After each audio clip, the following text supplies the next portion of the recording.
The manila envelope hit Dr. Sarah Chen's desk with a soft thud, but the sound echoed through her mind like a gunshot. Inside were photocopies of patent applications, each one bearing her stolen ideas, each one credited to her supervisor, Dr. Victoria Blackwood. 2 years of innovative research, countless late nights, and breakthrough discoveries that could revolutionize medical device technology, all claimed by the woman who had smiled at her every morning while systematically destroying her career from the inside.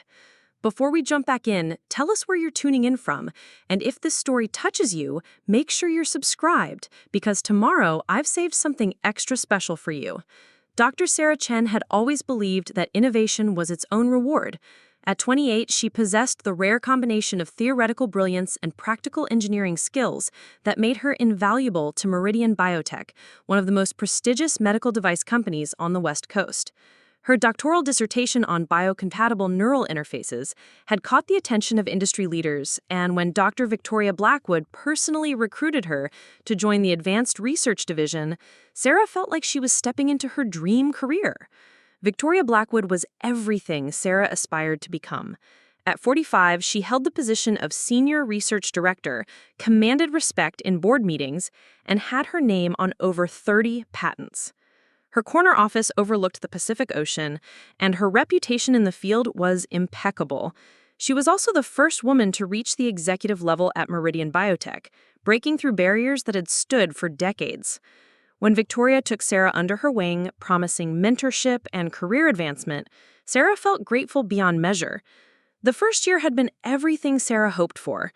She worked on cutting-edge projects, contributed to research papers, and developed innovations that pushed the boundaries of what medical devices could accomplish. Victoria encouraged her creativity, often staying late to discuss Sarah's ideas, taking detailed notes, and praising her unconventional thinking. Sarah interpreted this attention as validation, never suspecting that each late-night conversation was being carefully documented and filed away for future use. The subtle shift began in the second year. Sarah noticed that projects she had conceptualized were being assigned to other team members, with Victoria citing budget constraints and timeline pressures. When Sarah proposed a revolutionary design for a minimally invasive cardiac monitoring system, Victoria listened intently, asked probing questions about the technical specifications, and then shelved the project indefinitely. 3 months later, Sarah discovered that a similar device was being developed by a competing team within the company, led by Dr. Marcus Webb, Victoria's longtime collaborator. Sarah confronted Victoria about the similarities, but her mentor explained it away as convergent thinking, a natural occurrence in innovative environments where brilliant minds often arrived at similar solutions independently. Victoria's explanation was delivered with such conviction, such apparent sincerity, that Sarah began to doubt her own perceptions. Perhaps she was being paranoid, too possessive of her ideas. After all, Victoria had years of experience and had guided countless researchers to success. The pattern continued throughout the second year. Sarah would present an idea, Victoria would show enthusiastic interest, and then the concept would either disappear entirely or emerge months later as someone else's project. Sarah's contributions to published papers began to diminish, her name relegated to footnotes or acknowledgments rather than primary authorship. When she asked Victoria about this trend, she was told that as a junior researcher, she needed to pay her dues and learn from more experienced colleagues. Sarah's breaking point came during a company-wide presentation where Dr. Marcus Webb unveiled a groundbreaking new technology for real-time glucose monitoring in diabetic patients. As Sarah marched from the back of the auditorium, she recognized every detail of the device: the innovative sensor array, the biocompatible coding process, the unique data transmission protocol. All of it had originated from her research notebooks, ideas she had shared with Victoria during their private mentoring sessions. The applause that filled the auditorium felt like physical blows to Sarah's chest. She watched Victoria clap enthusiastically from the front row, her face beaming with pride as Marcus received congratulations from the executives and board members. Sarah's hands trembled as she realized the full scope of what had been happening. This wasn't convergent thinking or natural evolution of ideas. This was systematic theft, orchestrated by the one person she had trusted most. That evening, Sarah stayed late in the lab, not to work on new research, but to photograph every page of her notebooks, every email exchange, and every document that could serve as evidence of her intellectual contributions. She created multiple backup copies, storing them in secure cloud accounts, and sending copies to her personal email address. If Victoria wanted to play games with intellectual property, Sarah would make sure she had ammunition for the war that was coming. The next morning, Sarah requested a meeting with Victoria, citing concerns about her career development and future research opportunities. Victoria seemed pleased by the initiative, scheduling lunch at an upscale restaurant downtown where they could discuss Sarah's concerns privately. Victoria arrived 10 minutes late, apologizing profusely and explaining that she had been in back-to-back meetings with patent attorneys, a detail that made Sarah's blood run cold. During lunch, Sarah carefully probed Victoria about the patent application process, expressing interest in understanding how intellectual property was protected and credited within the company. Victoria's responses were informative and seemingly helpful, explaining that junior researchers typically contributed to patents as co-inventors, while senior researchers handled the complex legal and administrative aspects of the application process. She assured Sarah that her contributions were valued and that opportunities for primary patent authorship would come with experience and seniority. Sarah nodded and smiled, playing the role of the eager mentee while internally cataloging every word. Victoria's explanation sounded reasonable on the surface, but Sarah now understood the sophisticated system that had been operating around her. Junior researchers generated ideas, senior researchers claimed ownership, and the corporate structure provided perfect cover for intellectual theft. The most insidious part was how the system made victims complicit in their own exploitation, grateful for scraps of recognition while their most valuable contributions were systematically harvested. After lunch, Sarah returned to the office with new resolve. She began documenting everything with forensic precision, noting timestamps of conversations, photographing whiteboards before and after meetings, and keeping detailed records of every idea she shared. She also started researching patent law and intellectual property rights, educating herself about the legal protections that should have been safeguarding her work. The revelation that changed everything came 3 weeks later. Sarah had been working late when she noticed light coming from Victoria's office. Curious, she walked down the hallway and saw Victoria at her computer, apparently working on documents. Through the partially open door, Sarah could see multiple windows open on Victoria's monitor, including what appeared to be patent application forms. One of the documents visible on the screen contained diagrams that Sarah immediately recognized as her own work. Sarah quietly retreated to her office and spent the next hour struggling with the implications of what she had witnessed. She had suspected intellectual theft, but seeing Victoria actively working on patent applications that included her stolen ideas transformed suspicion into certainty. The betrayal was complete and systematic, involving not just appropriation of concepts, but fraudulent legal documentation that would give Victoria permanent ownership of Sarah's innovations. The following morning, Sarah made a decision that would alter the trajectory of both their careers. Instead of confronting Victoria directly or appealing to company management, she decided to contact the United States Patent and Trademark Office directly. Her research had revealed that the patent system included mechanisms for challenging fraudulent applications and reporting intellectual property theft. If Victoria wanted to use the legal system to steal her ideas, Sarah would use that same system to expose the fraud. Sarah's first call to the USPTO was transferred 3 times before she reached someone who could explain the process for reporting suspected patent fraud. The investigator, Janet Morrison, listened carefully as Sarah outlined her concerns and explained the documentation she had compiled. Janet explained that intellectual property fraud was a serious federal offense, but that investigations required substantial evidence and could take months or even years to complete. Sarah assured Janet that she had extensive documentation, including time-stamped research notebooks, email correspondence, and comparative analyses of her original work versus the patent applications. Janet scheduled a formal interview for the following week, explaining that Sarah would need to provide sworn testimony and submit all evidence for official review. The investigation would be confidential initially, but if fraud was confirmed, the consequences for the perpetrator could include criminal charges, civil penalties, and permanent disbarment from patent practice. As Sarah hung up the phone, she felt a mixture of relief and apprehension. She was finally taking action to protect her intellectual property, but she also understood that she was initiating a process that could destroy Victoria's career and potentially expose widespread fraud within Meridian BioTech. The stakes were enormous, and there would be no going back once the investigation began. The rest of that week passed in a surreal haze. Sarah continued her normal work routine, attending meetings with Victoria and collaborating on projects, all while knowing that federal investigators would soon be scrutinizing their professional relationship. Victoria seemed oblivious to the impending investigation, continuing to appropriate Sarah's ideas with the same casual confidence that had characterized their entire working relationship. During their final mentoring session before the investigation began, Victoria praised Sarah's recent contributions and hinted at exciting opportunities on the horizon. She mentioned that several patent applications were progressing through the approval process, and that successful commercialization could lead to substantial royalties and career advancement for the research team. Sarah nodded and smiled, knowing that Victoria was unwittingly describing the theft of her own intellectual property. The irony was almost unbearable. Victoria was using Sarah's stolen ideas to promise Sarah future success, creating a circular deception where the victim was being motivated by the prospect of recovering what had already been taken from her.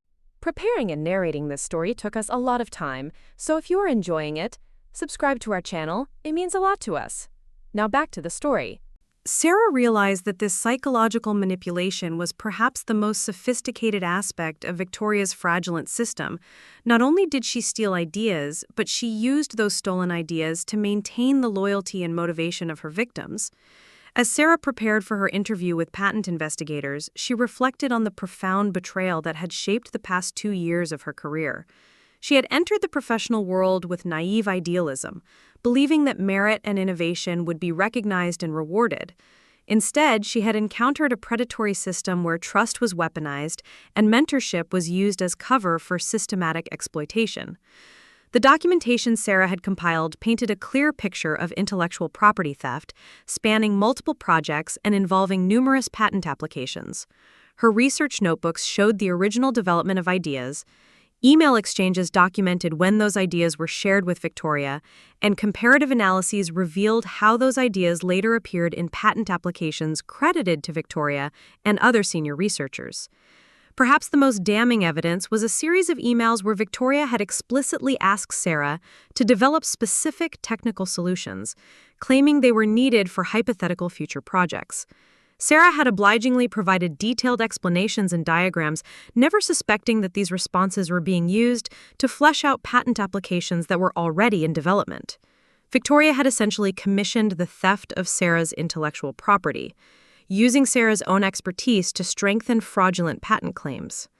The night before her interview with federal investigators, Sarah reviewed her evidence one final time.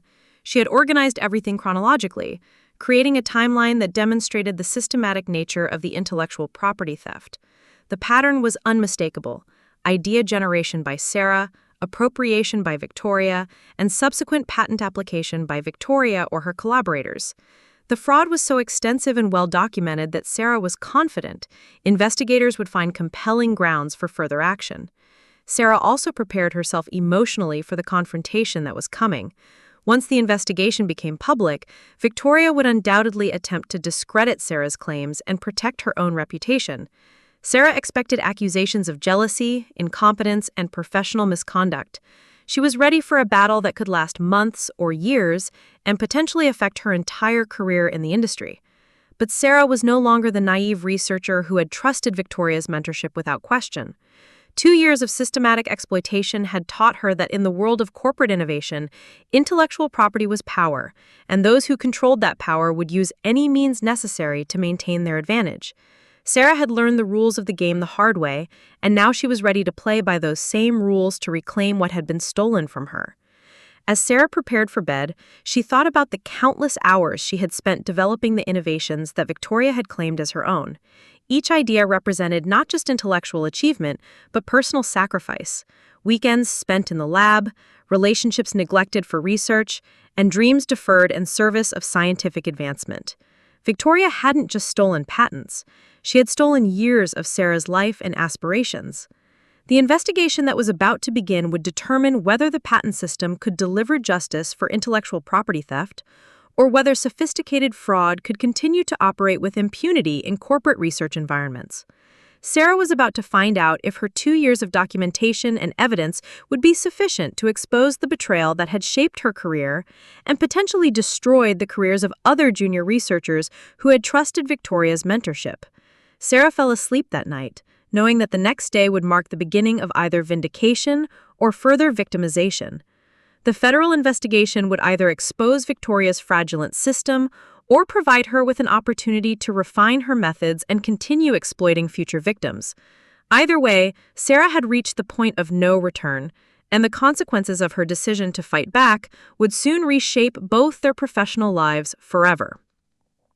The federal building in downtown San Francisco felt imposing as Sarah walked through the security checkpoint, her laptop bag heavy with evidence that could potentially end Victoria Blackwood's career. The Patent and Trademark Office Investigation Division occupied 3 floors of the gray concrete structure, and Sarah found herself in a sterile conference room facing Janet Morrison, a seasoned investigator whose sharp eyes seemed to catalog every detail of Sarah's appearance and demeanor. Janet Morrison had been investigating patent fraud for 12 years, and her experience showed in the methodical way she approached Sarah's case. She began by explaining the legal framework surrounding intellectual property theft, emphasizing that federal investigators took these allegations seriously, but required irrefutable evidence to proceed with formal charges. Janet warned Sarah that the investigation process could be lengthy and invasive, potentially affecting her current employment and future career prospects in unpredictable ways. Sarah opened her laptop and began presenting the evidence she had meticulously compiled over the past months. She started with her original research notebooks, showing Janet the handwritten entries documenting her initial concepts for the glucose monitoring system, the cardiac device innovations, and the neural interface improvements. Each notebook entry was dated and included detailed technical drawings that demonstrated the evolution of her ideas over time. Janet examined the notebooks carefully, using a magnifying glass to inspect the inconsistency and paper aging that would confirm the authenticity of the dates. She photographed each relevant page and made detailed notes about the technical specifications described in Sarah's handwriting. Janet explained that handwritten research notebooks were considered strong evidence in patent disputes because they were difficult to falsify retroactively. The email evidence proved even more compelling. Sarah had printed out extensive correspondence between herself and Victoria, highlighting messages where she had explicitly shared technical details, diagrams, and theoretical frameworks that later appeared in patent applications. Janet was particularly interested in emails where Victoria had requested specific information, claiming it was needed for theoretical discussions or academic purposes rather than practical applications. One email chain from 8 months earlier caught Janet's attention immediately. Victoria had asked Sarah to develop a comprehensive technical solution for remote patient monitoring, describing it as a thought experiment for a conference presentation. Sarah's detailed response included innovative sensor configurations, data encryption protocols, and user interface designs that were identical to elements in a patent application filed just 6 weeks later by Dr. Hadzak. Marcus Webb, with Victoria listed as primary inventor. Janet spent over an hour reviewing the comparative analysis Sarah had prepared, examining original concepts alongside the patent applications that contained nearly identical innovations. The similarities were striking, extending beyond general ideas to specific technical implementations, mathematical formulas, and even unique terminology that Sarah had coined in her original research. Janet noted that such extensive similarities could not be explained by coincidence or convergent thinking. The investigation took an unexpected turn when Janet revealed that Sarah's complaint was not the first allegation of intellectual property theft involving Victoria Blackwood. 2 former Meridian BioTech employees had filed similar complaints over the past 3 years, though neither had provided documentation as comprehensive as Sarah's evidence. Janet explained that the earlier complaints had been difficult to substantiate because the accusers had left the company and no longer had access to their original research materials. Janet arranged for Sarah to speak with Dr. Amanda Torres, one of the former employees who had previously accused Victoria of patent theft. Amanda had worked under Victoria's supervision for 18 months before leaving Meridian BioTech under circumstances that she described as forced resignation.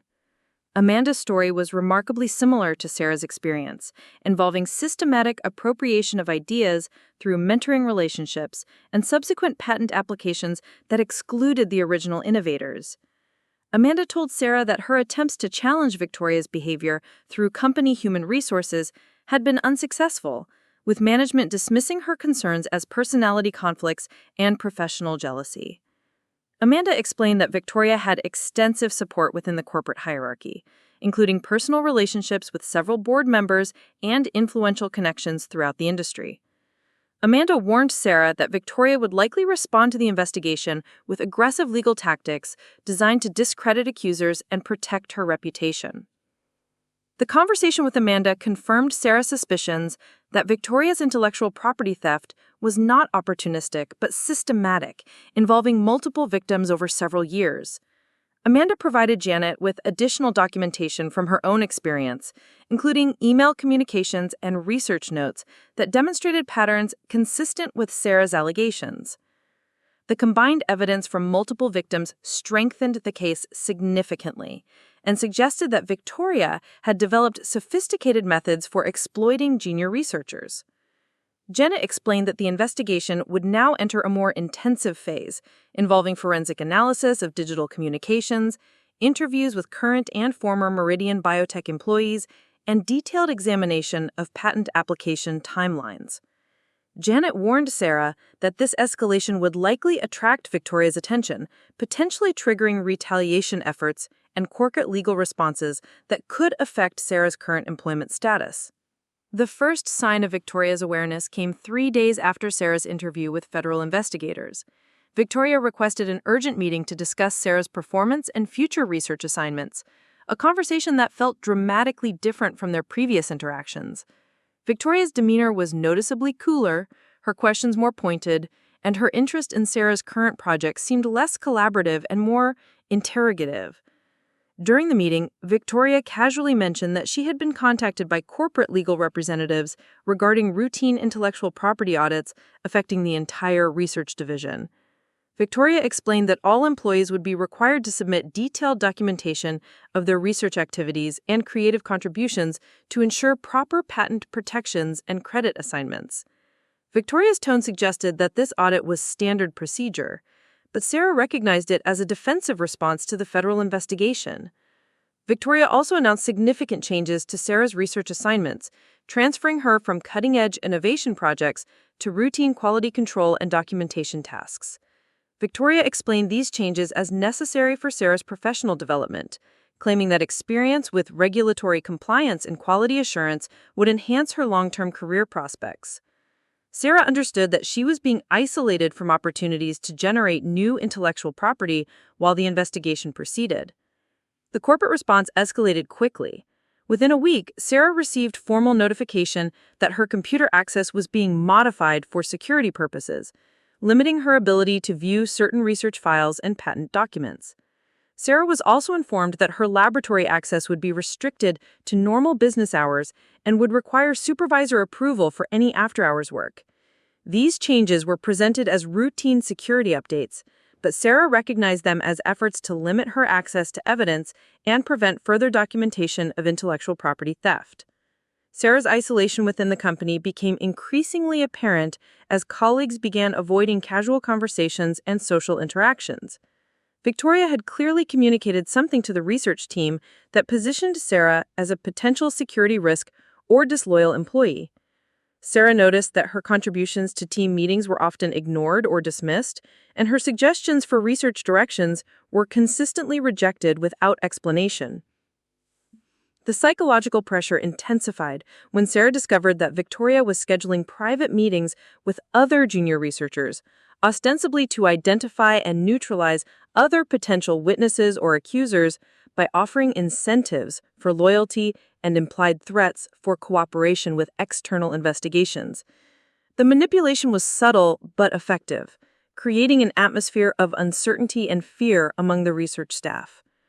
Janet Morrison contacted Sarah 2 weeks into the intensive investigation phase to report significant developments. Forensic analysis of Meridian BioTech's email servers had revealed patterns of communication that supported Sarah's allegations, including deleted messages that had been recovered from backup systems. Janet explained that corporate attempts to conceal evidence could constitute obstruction of justice, potentially leading to additional charges beyond intellectual property theft. The recovered emails included conversations between Victoria and Dr. Marcus Webb that explicitly discussed strategies for claiming credit for innovations developed by junior researchers. One particularly damaging message showed Victoria instructing Marcus to modify patent applications to obscure the original sources of key innovations, ensuring that the contributions of subordinate researchers would be minimized or eliminated entirely. These communications demonstrated clear intent to fraud, elevating the case from potential misconduct to deliberate criminal activity. Janet also revealed that the investigation had expanded to include examination of Victoria's patent portfolio spanning the past 5 years. Preliminary analysis suggested that a substantial percentage of Victoria's credited innovations showed suspicious similarities to work produced by researchers under her supervision. The pattern indicated systematic intellectual property theft involving dozens of patents and potentially millions of dollars in licensing revenues and career advancement benefits. The federal investigation attracted the attention of Meridian BioTech's corporate legal team, who requested meetings with Janet Morrison to discuss the scope and implications of the inquiry. Sarah learned that the company was considering conducting its own internal investigation, ostensibly to cooperate with federal authorities, but potentially to control the narrative and protect key executives from criminal liability. Victoria's behavior towards Sarah became increasingly hostile as the investigation intensified. During team meetings, Victoria began openly questioning Sarah's competence and dedication, making comments about her inability to generate innovative solutions and her tendency toward paranoid thinking. Victoria's criticisms were carefully crafted to seem like legitimate performance feedback, while systematically undermining Sarah's professional credibility and emotional stability. The harassment escalated when Victoria began documenting alleged performance deficiencies in Sarah's personnel file, creating a paper trail that could justify termination for cause. Victoria cited missed deadlines that Sarah had never been informed about, quality issues with work that had previously been praised, and collaboration problems with colleagues who had been instructed to avoid working with Sarah. The documentation was sophisticated and legally defensible, designed to provide cover for retaliation while maintaining plausible deniability. Sarah's stress levels reached dangerous proportions as she found herself fighting simultaneous battles on multiple fronts. She was cooperating with federal investigators while defending her employment against increasingly sophisticated retaliation efforts. The psychological toll was enormous, affecting her sleep, appetite, and ability to concentrate on work responsibilities. Sarah began experiencing symptoms of anxiety and depression that she had never encountered before, recognizing that Victoria's harassment was achieving its intended effect of breaking down her resistance. Janet Morrison arranged for Sarah to meet with Dr. Robert Kim, another former Meridian BioTech researcher who had left the company under suspicious circumstances 2 years earlier. Robert's story added another dimension to the investigation, revealing that Victoria's intellectual property theft had affected researchers across multiple departments and project areas. Robert had developed innovative manufacturing processes that were later patented by Victoria and her collaborators, with Robert receiving no credit or financial compensation for his contributions. Robert's departure from Meridian BioTech had been triggered by his discovery of patent applications that contained his stolen innovations.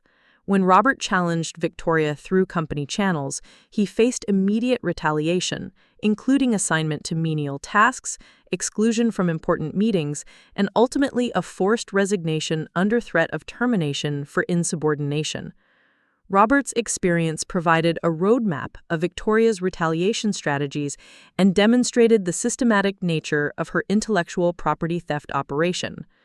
The conversation with Robert revealed additional victims who had been afraid to come forward due to concerns about career damage and legal retaliation.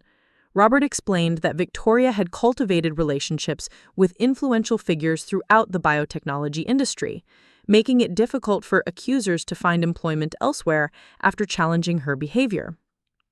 The implication was that Victoria's power extended beyond Meridian BioTech and could affect victims' entire professional lives. Janet Morrison informed Sarah that the investigation had reached a critical juncture where formal charges against Victoria were being considered by federal prosecutors. The evidence of systematic patent fraud was substantial, but prosecutors wanted additional testimony from current Meridian BioTech employees to strengthen the case. Janet explained that obtaining such testimony would be challenging because potential witnesses feared retaliation and career destruction. Sarah volunteered to help identify and approach potential witnesses among her current colleagues, despite the personal risks involved. She began carefully reaching out to other junior researchers who had worked closely with Victoria, using casual conversations to gauge their willingness to discuss their experiences. Sarah discovered that several colleagues had suspicions about Victoria's practices, but had been afraid to voice their concerns due to her powerful position within the company. The breakthrough came when Dr. Jennifer Walsh, a biochemist in Victoria's department, privately contacted Sarah after hearing rumors about the federal investigation. Jennifer revealed that she had been documenting suspicious activities for over a year, including instances where her research contributions had been minimized or eliminated from patent applications. Jennifer had been afraid to come forward independently, but was willing to cooperate with federal investigators if other witnesses were also participating. Jennifer's evidence included detailed laboratory notebooks documenting her development of novel protein synthesis techniques that had later appeared in patents credited to Victoria and Dr. Marcus Webb.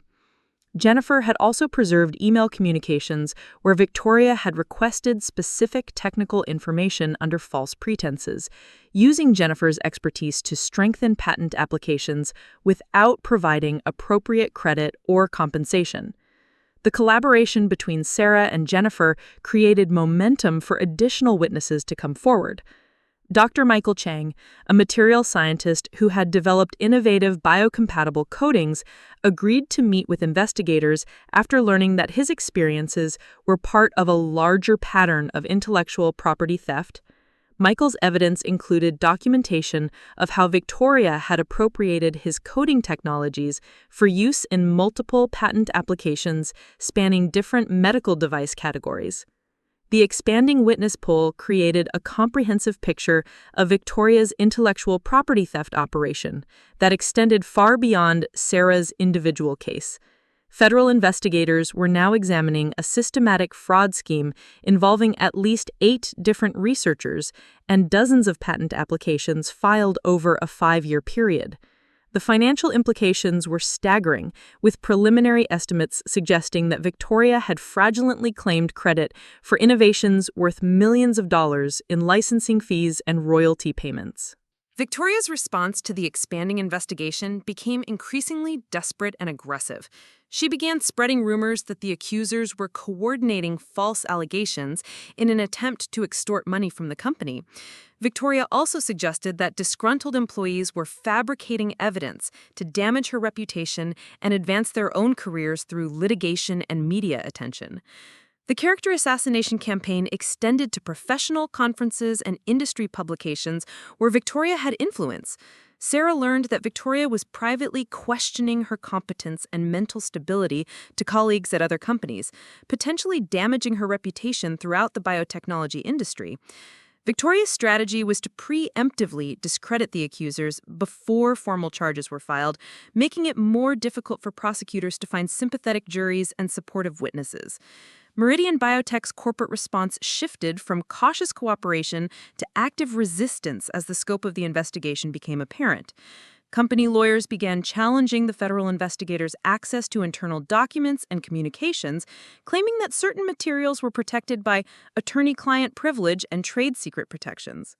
The legal maneuvering suggested that the company was more concerned about protecting Victoria than ensuring justice for intellectual property theft victims. Sarah found herself caught between federal investigators who needed her continued cooperation and a company that was systematically isolating and harassing her. The stress was affecting her health and personal relationships, but she recognized that abandoning the investigation would allow Victoria to continue victimizing other researchers while escaping accountability for years of fraudulent behavior.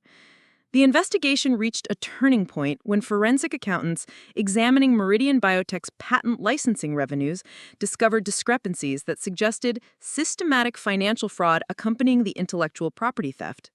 Victoria had apparently been receiving personal compensation for patents that contained innovations developed by her subordinate researchers, violating both federal law and company policies regarding inventor compensation and credit sharing.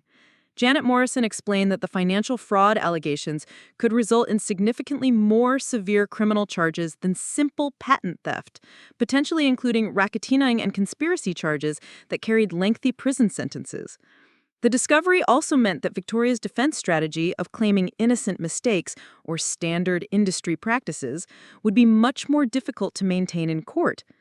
The evidence of financial fraud prompted federal prosecutors to accelerate their timeline for filing formal charges against Victoria. Janet informed Sarah that grand jury proceedings would begin within weeks and that all witnesses would be required to provide sworn testimony under oath. Janet warned Sarah that Victoria's legal team would likely intensify their efforts to discredit witnesses and challenge evidence before the case proceeded to trial. Sarah's determination to see the investigation through to completion was strengthened by conversations with additional victims who had remained silent for years. Dr. Lisa Rodriguez, who had left Meridian BioTech 3 years earlier, revealed that Victoria's intellectual property theft had destroyed her career in biotechnology and forced her to change industries entirely. Lisa's story demonstrated the long-term consequences of Victoria's fraudulent behavior and the importance of holding her accountable for systematic victim harm. The expanding investigation had also attracted attention from professional organizations and industry publications that were beginning to examine broader patterns of intellectual property theft in corporate research environments. Sarah realized that her case had become part of a larger conversation about protecting junior researchers from exploitation and ensuring that innovation was properly credited and compensated. As the second phase of the investigation concluded, Sarah reflected on how much her life had changed since she first discovered Victoria's betrayal. She had evolved from a naive researcher who trusted her mentor implicitly to a sophisticated advocate for intellectual property rights who understood the complex legal and political forces that protected fraudulent behavior in corporate environments. The upcoming grand jury proceedings would determine whether Victoria faced criminal charges for her systematic theft of intellectual property. Sarah knew that the legal battle ahead would be challenging and potentially career-ending, but she also understood that allowing Victoria to escape accountability would perpetuate a system that victimized countless other researchers who trusted their mentors and supervisors. The discovery of financial fraud had transformed what began as an intellectual property dispute into a complex federal criminal investigation with implications far beyond Sarah's individual case.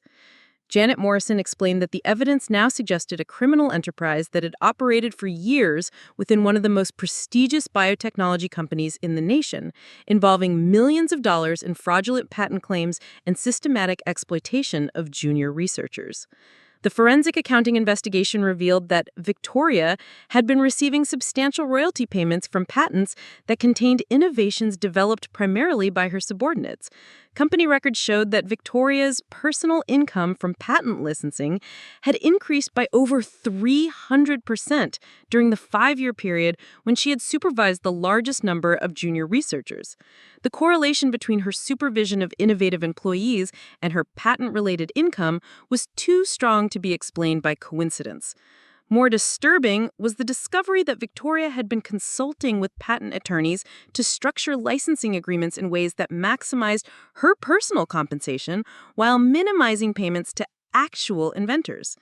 Email communications between Victoria and external legal counsel showed detailed discussions about how to exploit loopholes in company inventor compensation policies and federal patent credit requirements. Janet Morrison arranged for Sarah to meet with Special Agent David Park from the FBI's White Collar Crime Division, who had been assigned to coordinate the expanding criminal investigation. Agent Park explained that patent fraud cases were particularly complex because they required extensive technical analysis and often involved multiple jurisdictions and corporate entities. The Meridian BioTech case had attracted federal attention because of its scope and the sophisticated methods used to conceal the fraudulent activity. Agent Park revealed that the investigation had identified potential tax fraud violations in addition to the patent theft charges. Victoria had apparently been claiming tax deductions for research and development expenses related to innovations that had actually been developed by other researchers. The tax implications added another federal agency to the investigation, with Internal Revenue Service criminal investigators now examining Victoria's personal and business tax returns for fraudulent deductions and unreported income. The expanding investigation attracted unwanted attention from Meridian BioTech's board of directors, who had previously been unaware of the allegations against one of their most prominent research executives.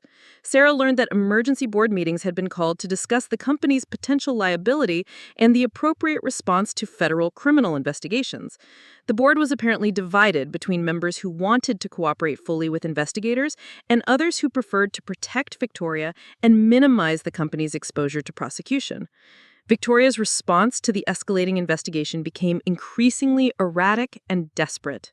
Sarah noticed that Victoria had begun working unusual hours, often arriving very early in the morning and staying late into the evening, apparently attempting to review and potentially modify or destroy evidence before it could be seized by federal investigators. Victoria's behavior aroused suspicion among other employees, who began reporting her unusual activities to supervisors and human resources personnel. The pressure on Victoria intensified when federal investigators obtained search warrants for her office computer, personal devices, and home office equipment. Victoria did the shockwaves throughout the organization and confirmed that the investigation had reached the highest levels of law enforcement. Victoria's attempts to influence potential witnesses became more aggressive and less subtle as the investigation progressed. Several researchers reported that Victoria had approached them privately with offers of career advancement and research funding in exchange for their silence about past intellectual property disputes. Victoria also began making veiled threats about the consequences of cooperating with federal investigators, suggesting that accusers would face industry blacklisting and career destruction. Dr. Jennifer Walsh informed Sarah that Victoria had offered her promotion to senior researcher position, along with a substantial salary increase, contingent upon Jennifer's willingness to sign a comprehensive non-disclosure agreement regarding all past research collaborations. Jennifer interpreted the offer as an attempt to buy her silence and prevent her from testifying in the criminal case. Jennifer declined the offer and immediately reported the attempted witness tampering to federal investigators.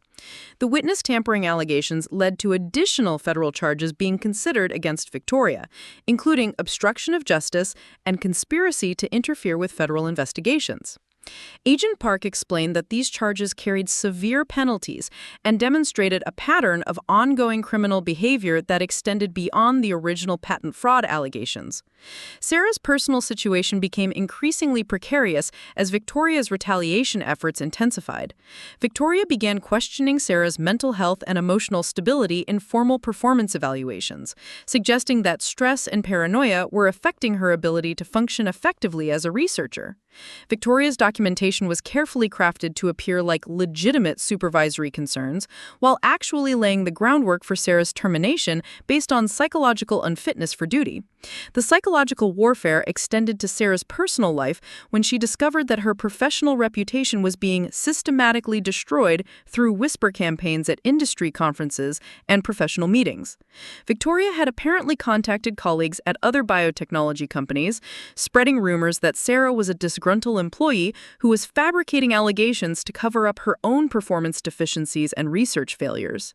Sarah's stress levels reached dangerous proportions when she began receiving anonymous threats through various communication channels. The messages warned her to drop her cooperation with federal investigators and suggested that continued participation in the case would result in serious personal and professional consequences.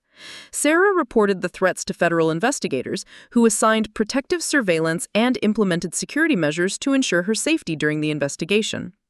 The anonymous threats were traced to computer terminals at several biotechnology companies where Victoria had professional contacts, suggesting that she had recruited allies to help intimidate witnesses and obstruct the federal investigation. The threat investigation led to additional federal charges being considered, including interstate harassment and conspiracy to interfere with federal investigations through witness intimidation. Dr. Michael Chang reported that he had been subjected to similar intimidation tactics, including anonymous calls to his home and workplace, suggesting that his career would be destroyed if he continued cooperating with federal investigators. Michael also discovered that his access to professional conferences and industry meetings had been restricted, apparently due to false complaints about his research integrity that had been filed with professional organizations.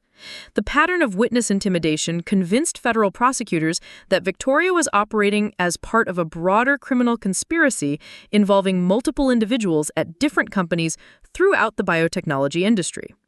The investigation expanded to examine Victoria's professional network and identify other participants in the systematic intimidation of witnesses and obstruction of federal investigation. Janet Morrison informed Sarah that the grand jury proceedings would now include charges related to witness tampering and obstruction of justice, in addition to the original patent fraud allegations. The expanded charges significantly increased the potential penalties Victoria faced if convicted, including the possibility of decades in federal prison and millions of dollars in fines and restitution payments. The investigation took an unexpected turn when Dr. Amanda Torres, one of the earlier accusers, revealed that she had been secretly recording conversations with Victoria during the final months of her employment at Meridian BioTech. Amanda had become suspicious of Victoria's behavior and decided to document their interactions for her own protection. The recordings provided direct evidence of Victoria's systematic appropriation of subordinate researchers' innovations and her explicit instructions for concealing the original sources of patented technologies. One particularly damaging recording captured Victoria explaining to Amanda how to modify research documentation to obscure the contributions of junior researchers and ensure that patent applications would credit senior personnel exclusively. Victoria's instructions included specific techniques for altering laboratory notebooks, email records, and project timelines to create false narratives about the development of innovative technologies. Another recording revealed Victoria's awareness that her practices violated federal patent laws and company policies regarding inventor credit and compensation. Victoria explicitly acknowledged that she was borrowing ideas from subordinates and that discovery of her methods could result in serious legal consequences. Victoria's admission of intent to defraud was exactly the type of evidence that federal prosecutors needed to prove criminal intent beyond reasonable doubt. The recorded conversations also provided evidence of Victoria's broader criminal conspiracy, including discussions of how to coordinate with other senior researchers to systematically exploit junior personnel and share stolen intellectual property across different research projects. Victoria's recordings revealed a sophisticated criminal enterprise that extended far beyond individual patent theft to encompass organized exploitation of subordinate researchers throughout the biotechnology industry. Federal prosecutors were particularly interested in recordings where Victoria discussed strategies for avoiding detection by corporate legal departments and federal patent examiners. Victoria's methods included rotating stolen innovations among different patent applications to obscure patterns, using technical terminology modifications to disguise identical concepts, and coordinating with collaborators at other biotechnology companies to file related patents that would support fraudulent claims. The recordings prompted federal investigators to expand their examination of patent applications filed by Victoria's known associates and collaborators at other biotechnology companies. Preliminary analysis revealed suspicious patterns suggesting that Victoria's criminal conspiracy involved coordinated patent fraud across multiple companies and research institutions throughout the industry. Sarah's cooperation with the expanded investigation required her to provide detailed technical analysis, comparing her original innovations with patent applications filed by researchers at companies where Victoria had professional relationships. The analysis revealed numerous instances where Sarah's concepts have been incorporated into patents filed by researchers who had never worked directly with her but had professional connections to Victoria. The multi-company patent fraud investigation attracted attention from congressional committees responsible for oversight of federal patent policies and intellectual property protections. Sarah was invited to provide testimony before a House subcommittee examining systematic failures in patent examination processes that allowed fraudulent applications to be approved without adequate scrutiny of inventor claims and credit attributions. Sarah's congressional testimony provided a public platform for describing the personal and professional impact of systematic patent fraud on individual researchers and the broader scientific community.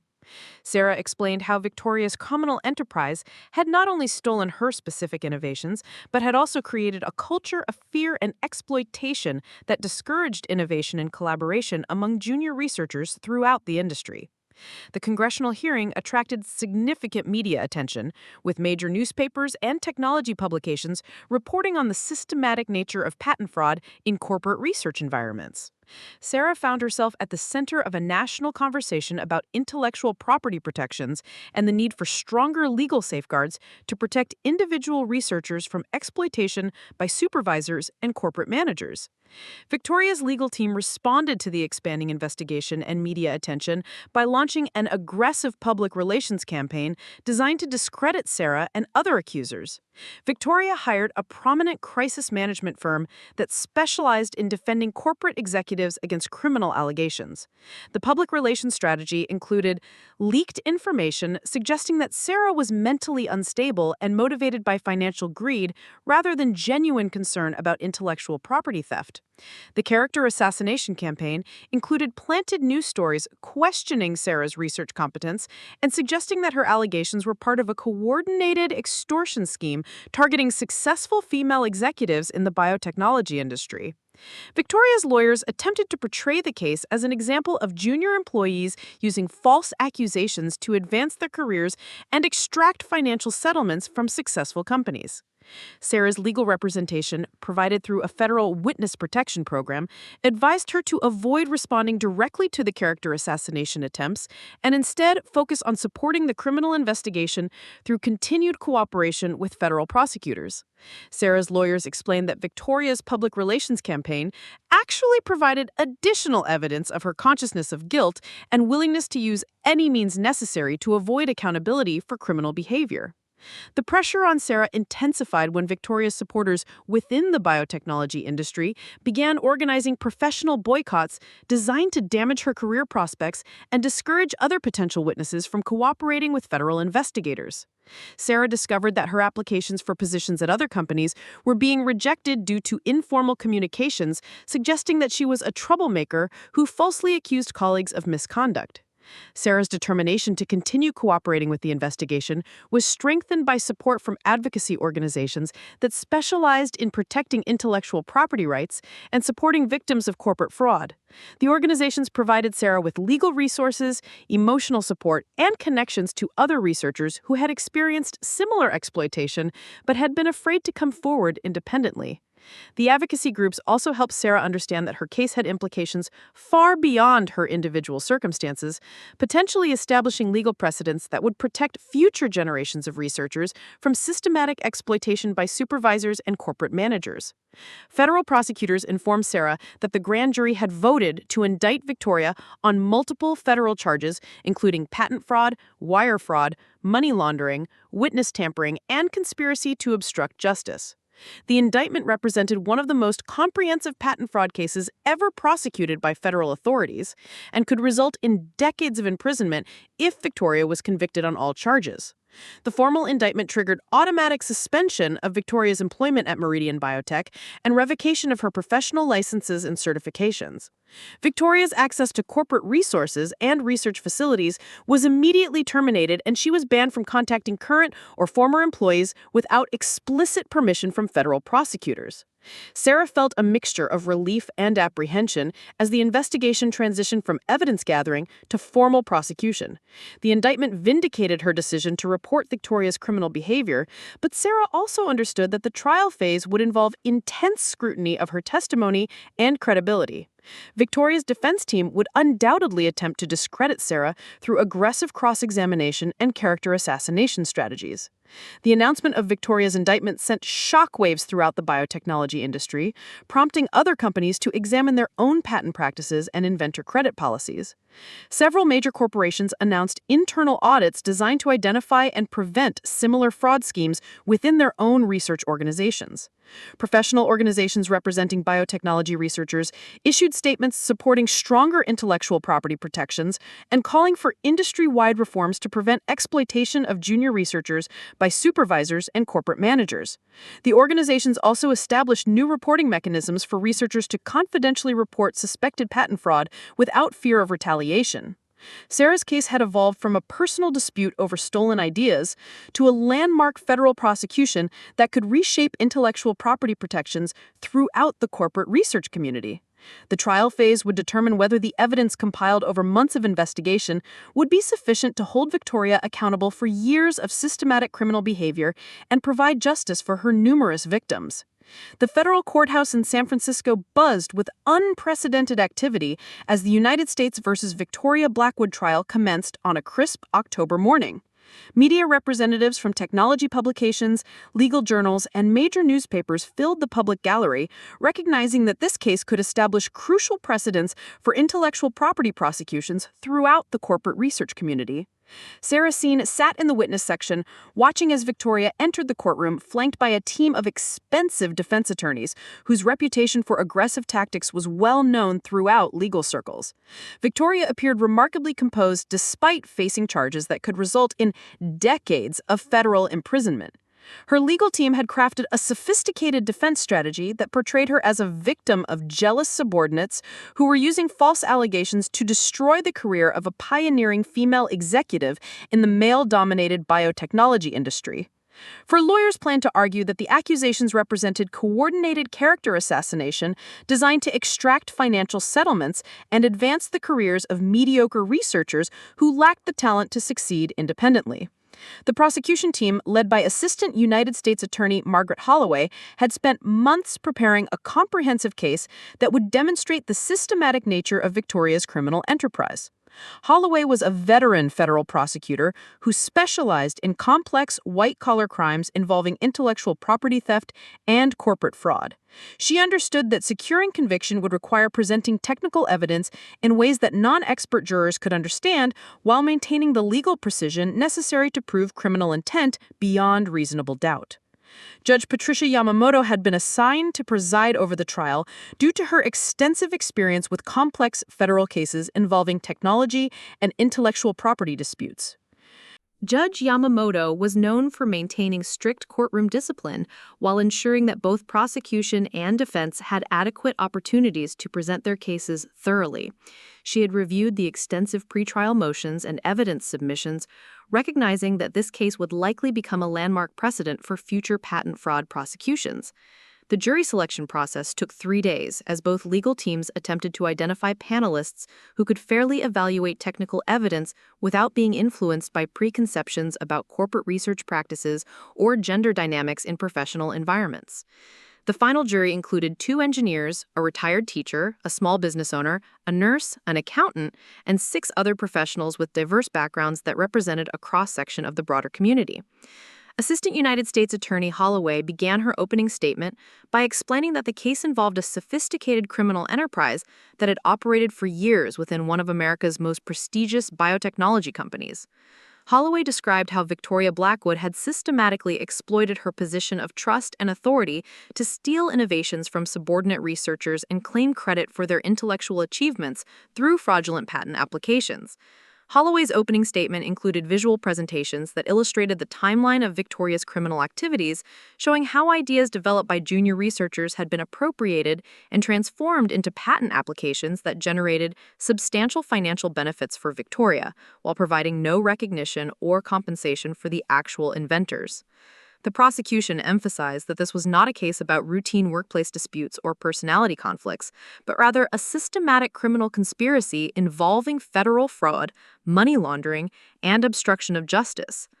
The defense opening statement, delivered by prominent criminal attorney James Morrison, portrayed Victoria as a successful female executive who was being targeted by disgruntled employees seeking to destroy her reputation and extract financial compensation through false accusations.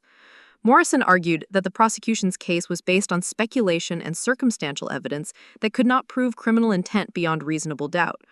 Morrison suggested that any similarities between Victoria's patents and her subordinates' work resulted from natural collaboration and idea development within a team research environment. Morrison's strategy included characterizing Sarah Chen and other accusers as ambitious individuals who were frustrated by their inability to advance within the competitive biotechnology industry and had decided to blame their supervisors for their own professional shortcomings. Morrison planned to present evidence suggesting that the accusers had coordinated their allegations and potentially fabricated evidence to support a coordinated extortion scheme targeting Victoria and Meridian BioTech. The prosecution's first witness was Dr. Amanda Torres, the former Meridian BioTech researcher who had secretly recorded conversations with Victoria during the final months of her employment. Amanda's testimony provided the jury with direct evidence of Victoria's criminal intent and awareness that her practices violated federal patent laws. The recorded conversations were played in their entirety, allowing jurors to hear Victoria's own voice describing techniques for stealing subordinate researchers' innovations and concealing the original sources of patented technologies.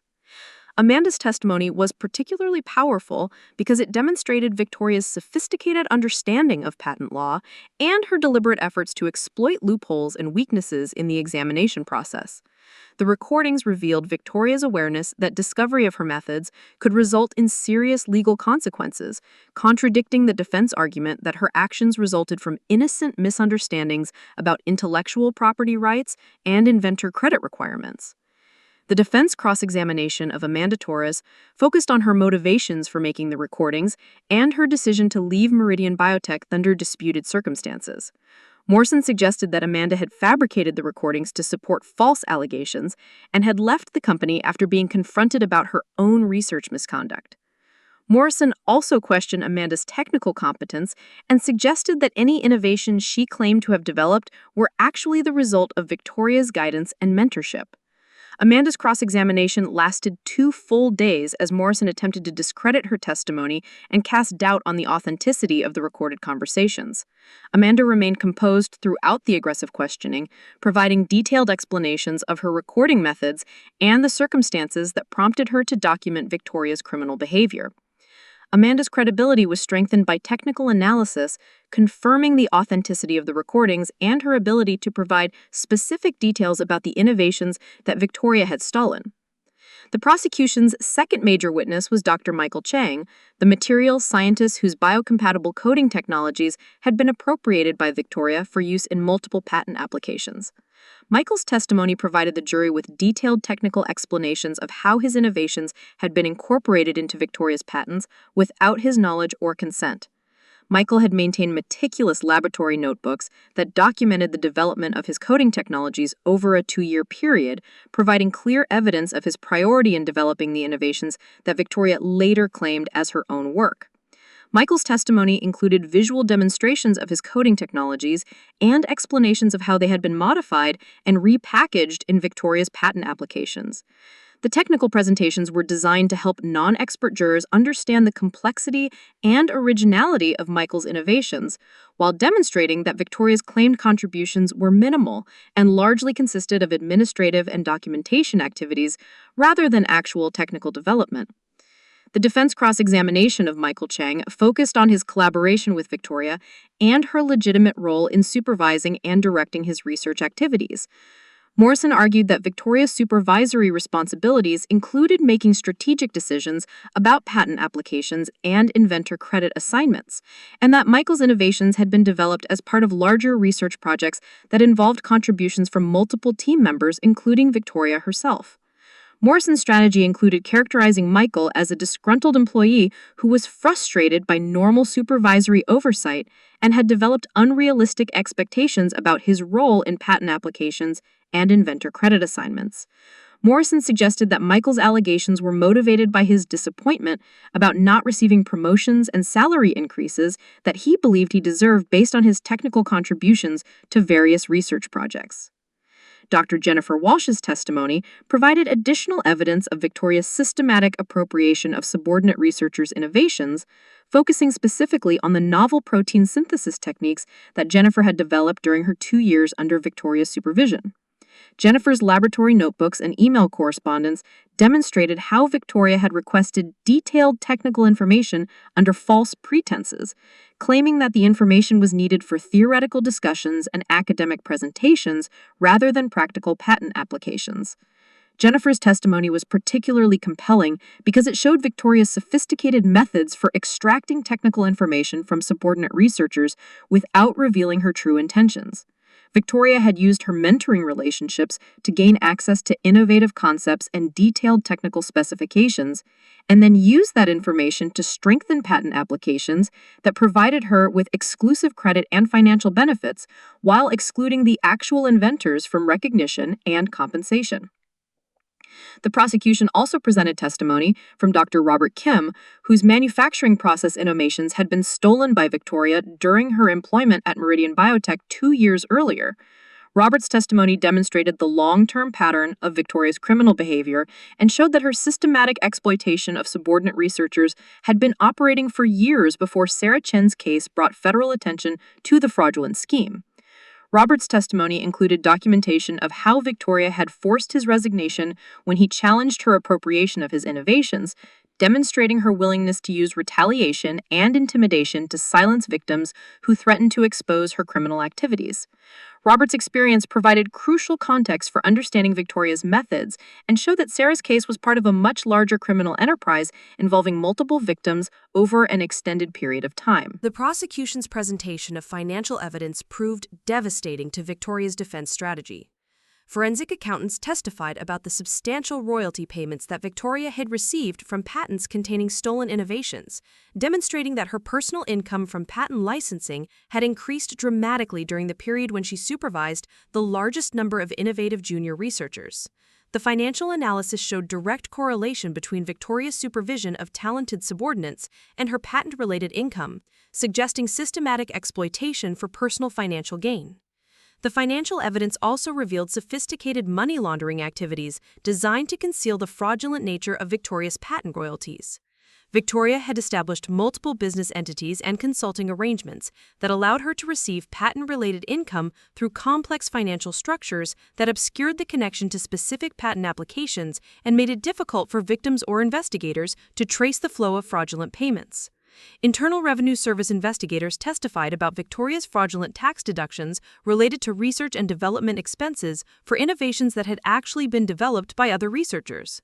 Victoria had claimed substantial tax benefits for funding research activities that she had never actually conducted, while simultaneously receiving income from patents based on work performed by her subordinates. The tax fraud allegations added federal charges that could result in additional years of imprisonment and substantial financial penalties. The prosecution's technical expert witnesses provided detailed analysis comparing Victoria's patent applications with the original work produced by her subordinate researchers. The expert testimony demonstrated that the similarities between Victoria's patents and her subordinates' innovations could not be explained by coincidence or convergent thinking, but rather indicated systematic appropriation of specific technical concepts, methodologies, and implementations. The technical analysis was particularly damaging because it showed that Victoria's claimed contributions to the patented innovations were minimal and primarily consisted of administrative activities rather than actual technical development. The expert witnesses explained that Victoria had essentially functioned as a sophisticated plagiarist who used her supervisory position to gain access to innovative concepts developed by others, then repackaged those concepts in patent applications that excluded the actual inventors from credit and compensation. Sarah Chen's testimony represented the emotional and factual centerpiece of the prosecution's case. Sarah spent 3 days on the witness stand providing detailed explanations of how Victoria had systematically stolen her innovations over a 2-year period while maintaining the facade of mentorship and professional guidance. Sarah's testimony included specific examples of how Victoria had requested technical information under false pretenses, then used that information to strengthen patent applications that provided Victoria with exclusive credit and financial benefits. Sarah's testimony was strengthened by her meticulous documentation of Victoria's criminal behavior, including time-stamped laboratory notebooks, email correspondence, and comparative analysis of her original work versus Victoria's patent applications. Sarah's preparation and attention to detail impressed jurors and demonstrated her credibility as a witness who had carefully documented criminal activities rather than fabricating allegations based on professional jealousy or personal animosity. The defense cross-examination of Sarah Chen lasted 4 days, as Morrison attempted to discredit her testimony and characterize her as an unreliable witness motivated by professional disappointment and financial greed. Morrison questioned Sarah's mental health and emotional stability, suggesting that stress and paranoia had caused her to misinterpret normal supervisory interactions as criminal behavior.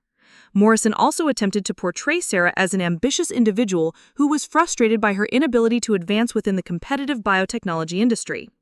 Sarah remained composed and professional throughout the aggressive cross-examination, providing detailed responses to technical questions and maintaining consistency in her testimony despite Morrison's attempts to create contradictions and confusion.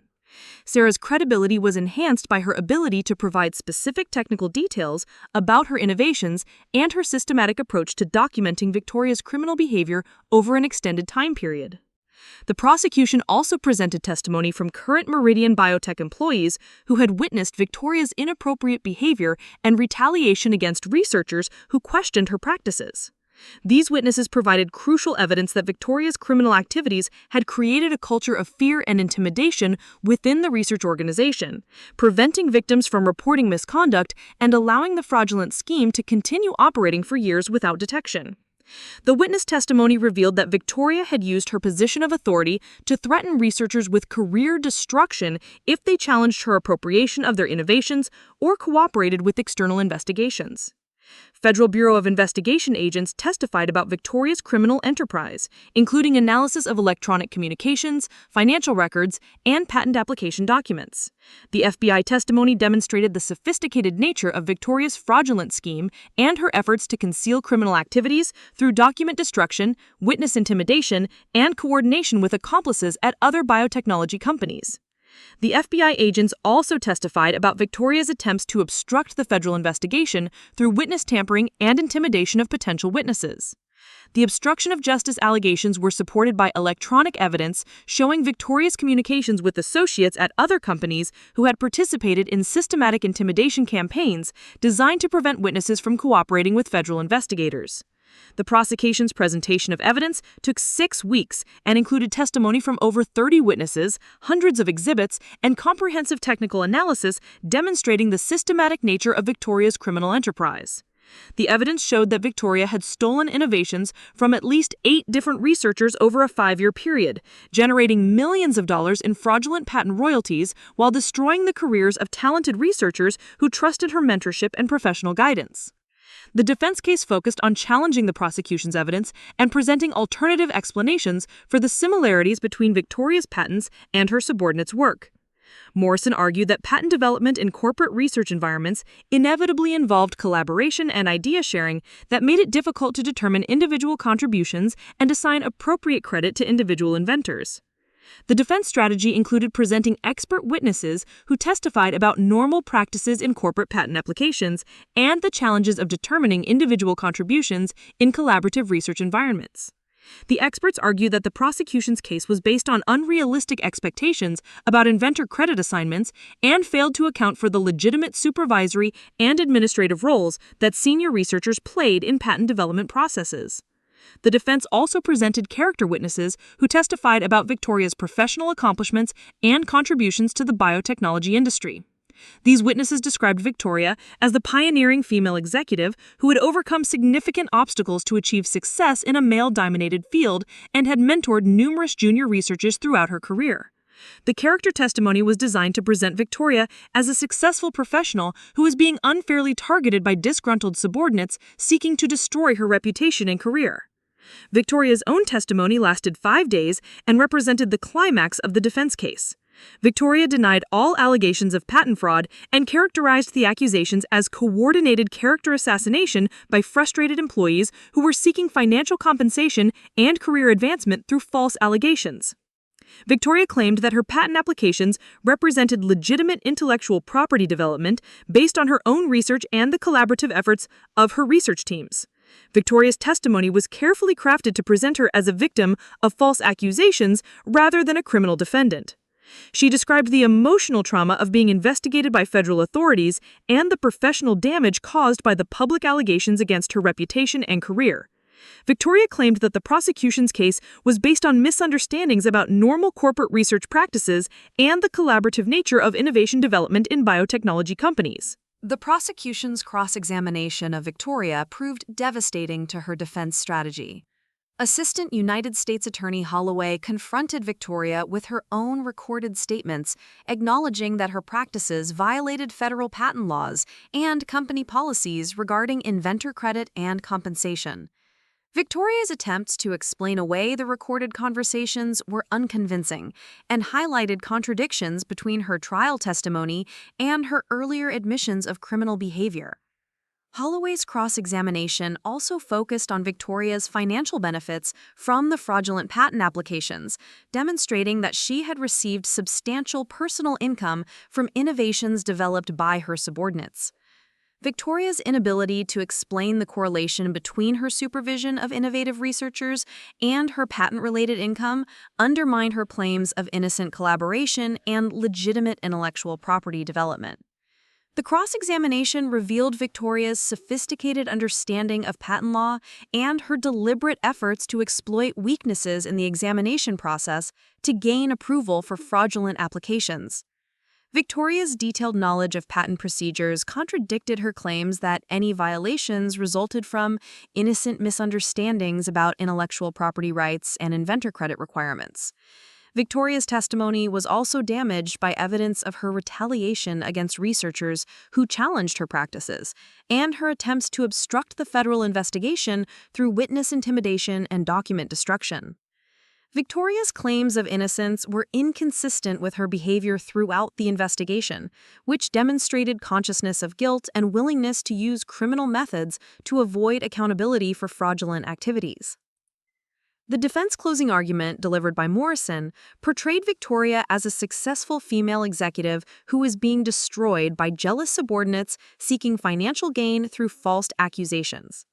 Morrison argued that the prosecution had failed to prove criminal intent beyond reasonable doubt, and that the evidence could be explained by normal collaboration and idea development within corporate research environments. Morrison's closing argument emphasized the circumstantial nature of much of the prosecution's evidence and argued that similarities between Victoria's patents and her subordinates' work resulted from legitimate supervisory relationships rather than criminal appropriation. Morrison suggested that the prosecution's case was based on unrealistic expectations about inventor credit assignments and failed to account for the complex collaborative processes involved in corporate innovation development. The prosecution's closing argument, delivered by Assistant United States Attorney Holloway, systematically reviewed the evidence demonstrating Victoria's systematic criminal enterprise and her deliberate efforts to steal innovations from subordinate researchers for personal financial gain. Holloway emphasized that the case involved clear criminal intent demonstrated by Victoria's own recorded admissions and her sophisticated efforts to conceal fraudulent activities. Holloway's closing argument highlighted the devastating impact of Victoria's criminal behavior on individual victims and the broader scientific community, describing how systematic patent fraud undermined innovation incentives and created cultures of fear and exploitation within corporate research organizations. Holloway argued that accountability for Victoria's criminal behavior was essential to protecting intellectual property rights and ensuring that innovative researchers received appropriate recognition and compensation for their contributions. The jury deliberated for 4 days before reaching unanimous verdicts on all charges against Victoria Blackwood. The foreman announced guilty verdicts on 17 counts of patent fraud, 12 counts of wire fraud, 8 counts of money laundering, 6 counts of witness tampering, and conspiracy to obstruct justice. The convictions represented one of the most comprehensive patent fraud prosecutions in federal court history and established crucial precedents for protecting intellectual property rights in corporate research environments. Judge Yamamoto scheduled sentencing for 6 weeks after the verdict, allowing time for preparation of comprehensive pre-sentence reports and victim impact statements. The conviction on all charges meant that Victoria faced mandatory minimum sentences that could result in decades of federal imprisonment, substantial financial penalties, and permanent disbarment from patent practice and corporate research activities. The verdict sent shockwaves throughout the biotechnology industry, prompting major corporations to conduct internal audits of their patent practices and implement new safeguards to prevent systematic exploitation of junior researchers. Professional organizations issued new ethical guidelines for patent applications and inventor credit assignments, emphasizing the importance of accurate attribution and fair compensation for intellectual property contributions. Sarah Chen's vindication through Victoria's conviction represented personal triumph after years of systematic exploitation and retaliation. Sarah had endured tremendous personal and professional costs to expose Victoria's criminal behavior, including career damage, emotional trauma, and ongoing threats to her safety and reputation. The guilty verdict confirmed that Sarah's courage in reporting criminal activities had been justified and that the legal system could provide accountability for sophisticated intellectual property fraud. The conviction also vindicated other victims of Victoria's criminal enterprise, including Dr. Amanda Torres, Dr. Michael Chang, Dr. Jennifer Walsh, and Dr. Robert Kim, who had risked their careers and personal safety to cooperate with federal investigators. Their collective testimony had been essential to demonstrating the systematic nature of Victoria's criminal behavior and proving that the fraud extended far beyond individual disputes about inventor credit and compensation. Meridian BioTech faced significant corporate liability as a result of Victoria's criminal conviction, including potential civil lawsuits from fraud victims seeking compensation for stolen intellectual property and career damages. The company announced comprehensive reforms to its patent practices and inventor credit policies, including independent oversight of patent applications and new mechanisms for researchers to report suspected intellectual property theft without fear of retaliation. The company also faced regulatory scrutiny from federal agencies responsible for oversight of biotechnology research and patent practices. The Food and Drug Administration and the Patent and Trademark Office announced joint investigations into whether systematic patent fraud had affected the safety and efficacy of medical devices developed using stolen innovations, potentially requiring additional testing and regulatory review of products based on fraudulent patent applications. Victoria's sentencing hearing provided an opportunity for victims to describe the personal and professional impact of her criminal behavior through victim impact statements. Sarah Chen delivered a powerful statement describing how Victoria's systematic theft had nearly destroyed her career and undermined her confidence in the integrity of corporate research environments. Sarah emphasized that Victoria's criminal behavior had affected not only individual victims, but the broader scientific community by creating incentives for exploitation rather than innovation.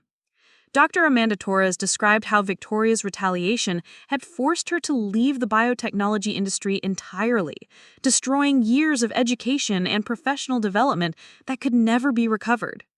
Amanda emphasized that Victoria's criminal behavior had robbed her of the opportunity to contribute to scientific advancement and medical innovation that could have benefited countless patients and society as a whole. Dr. Michael Chang testified about the emotional trauma of discovering that his life's work had been stolen and claimed by someone he had trusted as a mentor and professional guide. Michael described the sense of betrayal and helplessness that accompanied his realization that years of innovative research had been appropriated for someone else's financial benefit and professional advancement.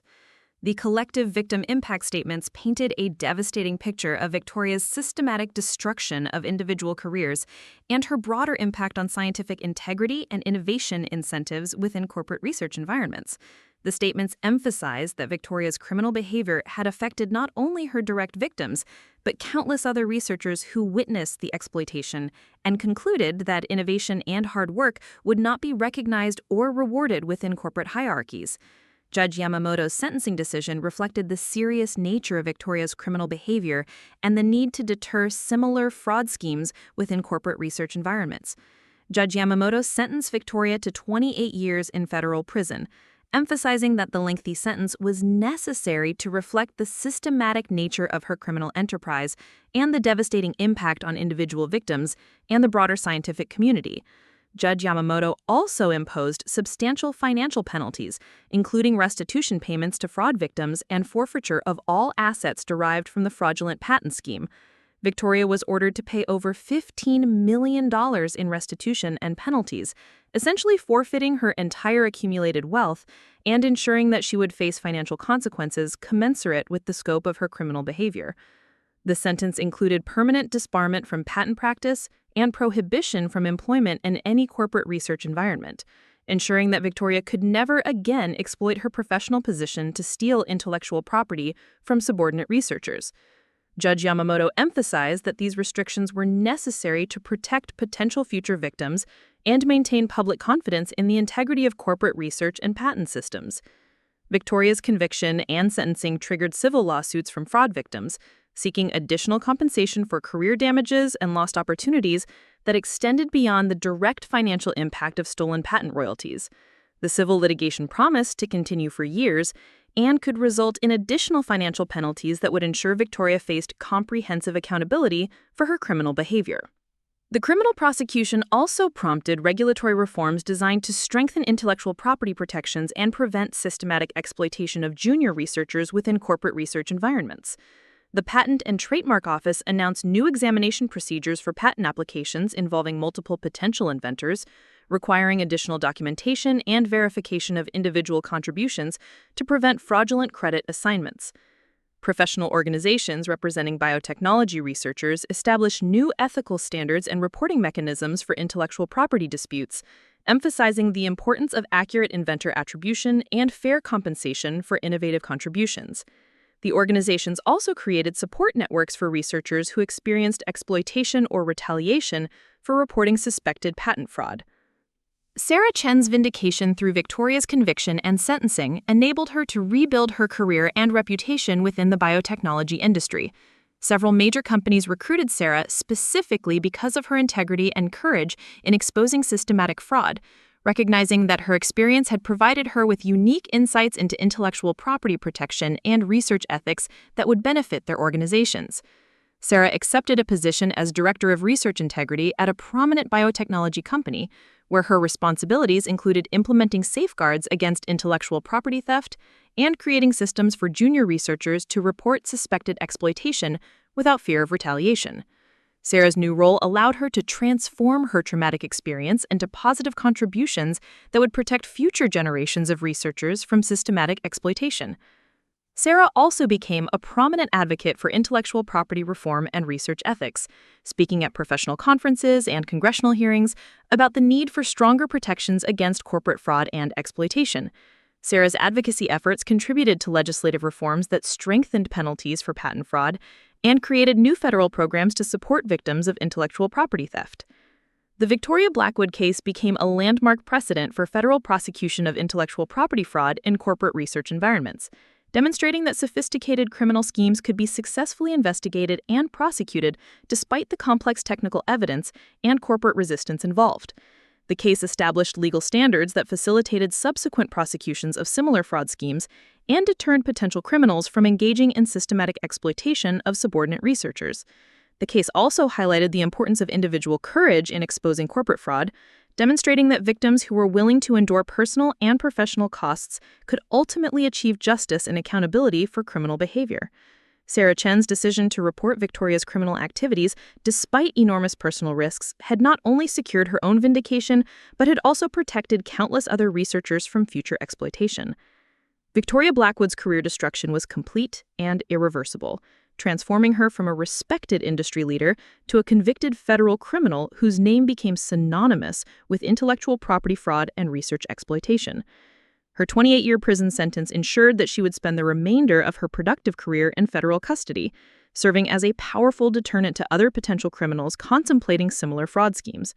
The broader impact of Victoria's prosecution extended throughout the biotechnology industry, prompting comprehensive reforms in patent practices, inventor credit policies, and research oversight systems that strengthened protections for individual researchers and enhanced integrity within corporate innovation environments. The case demonstrated that systematic fraud could be successfully challenged and that legal accountability was possible even against powerful corporate executives with extensive professional networks and financial resources. 5 years after Victoria's conviction, Sarah Chen reflected on her transformation from naive researcher to respected advocate for intellectual property rights and research ethics. The traumatic experience of systematic exploitation had ultimately provided Sarah with unique insights and credibility that enabled her to contribute significantly to protecting other researchers from similar victimization. Sarah's career had flourished in ways that would have been impossible without the vindication provided by Victoria's conviction and the recognition that her courage had earned throughout the scientific community. Sarah's willingness to endure personal costs for the sake of justice had not only secured her own future, but it also created lasting reforms that would benefit countless researchers for generations to come. The Victoria Blackwood case stood as proof that individual integrity and persistence could triumph over systematic exploitation and corporate fraud, demonstrating that the legal system could provide meaningful accountability for intellectual property theft when victims had the courage to report criminal behavior and persevere through lengthy and difficult prosecution processes. Victoria's complete career destruction served as a powerful reminder that criminal behavior, no matter how sophisticated or well-concealed, ultimately carried consequences that could destroy even the most successful professional careers and result in permanent personal and financial devastation. The case established that intellectual property fraud was not a victimless crime, but rather a serious federal offense that would be prosecuted to the full extent of the law, regardless of the perpetrator's professional status or industry connections. Sarah Chen's ultimate triumph over systematic exploitation and her successful transformation of traumatic victimization into positive contributions to research integrity demonstrated the power of individual courage and persistence in confronting corporate fraud and achieving meaningful accountability for intellectual property theft. Her story became an inspiration for other researchers facing similar exploitation and a testament to the possibility of accountability even against seemingly unsurmountable corporate power and professional intimidation.